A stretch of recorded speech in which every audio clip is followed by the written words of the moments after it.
భారత్ చెప్పిందే చేసింది. ప్రత్యర్థిని కోలుకోలేని దెబ్బ కొడతామంటూ సవాల్ చేసిన భారత్ పాకిస్తాన్లోని ఉగ్ర స్థావరాలపై మెరుపు దాడులు చేసింది.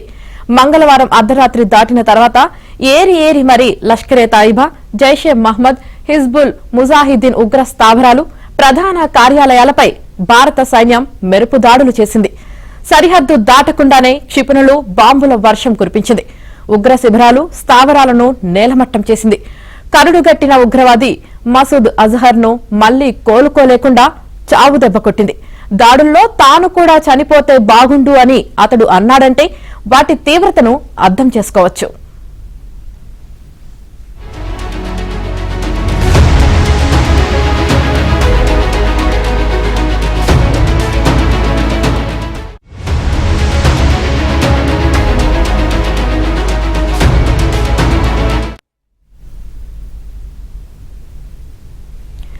నిజానికి బుధవారం సాయంత్రం దేశవ్యాప్తంగా మాక్ డ్రిల్ ఉంటుందని ప్రకటించారు.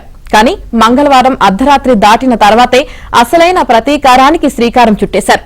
ఈ దాడులకు భారత సైన్యం పెట్టిన పేరు ఆపరేషన్ సింధూర్. పహల్గాంలో భార్యల కళ్లెదుటే భర్తలను నిర్దాక్షిణ్యంగా కాల్చి చంపి వారి సింధూరాలను ఉగ్రవాదులు రక్తంతో తుడిచేసిన సంగతి తెలిసిందే. తమ భర్తతో పాటు తనను చంపేయాలని ప్రాధేయపడితే వెళ్లి మోదీకి చెప్పుకోపో అంటూ వదిలేశారు. అప్పట్లో చెరిగిపోయిన వారి సింధూరమే ఇప్పుడు మృత్యు క్షిపణిగా మారి ఉగ్ర స్థావరాలపై విరుచుకుపడింది. వాళ్లు వెళ్లి మోదీకి చెప్పలేదు. కానీ మోదీ రణగర్జన ప్రపంచమంతా ప్రతిధ్వనించింది. గతానికి భిన్నంగా వీడియోలు, ఫోటోలు, సైనిక ఫుటేజీల రూపంలో తమ ప్రతీకార దాడుల తీవ్రత ప్రపంచం మొత్తానికి తెలిసేలా చేసింది భారత్.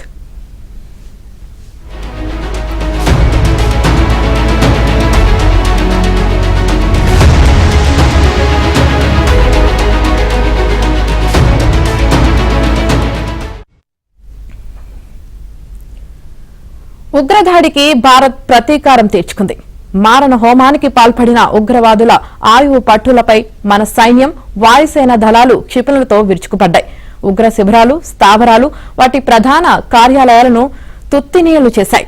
2-3 నిమిషాలకు ఒక దాడి చొప్పున కేవలం 25 నిమిషాల్లోనే 9 ఉగ్ర స్థావరాలపై 24 క్షిపణులు ప్రయోగించాయి.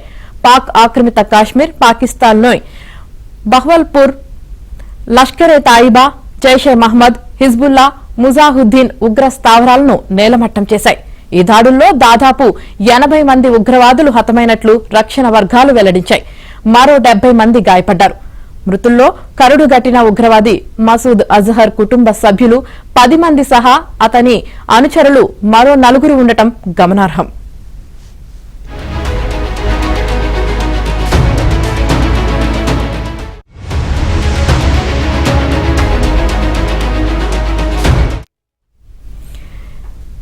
ఎక్కడా గురి తప్పకుండా పాకిస్తాన్ ఉగ్ర స్థావరాలపైనే మన సైన్యం దాడులు చేసింది.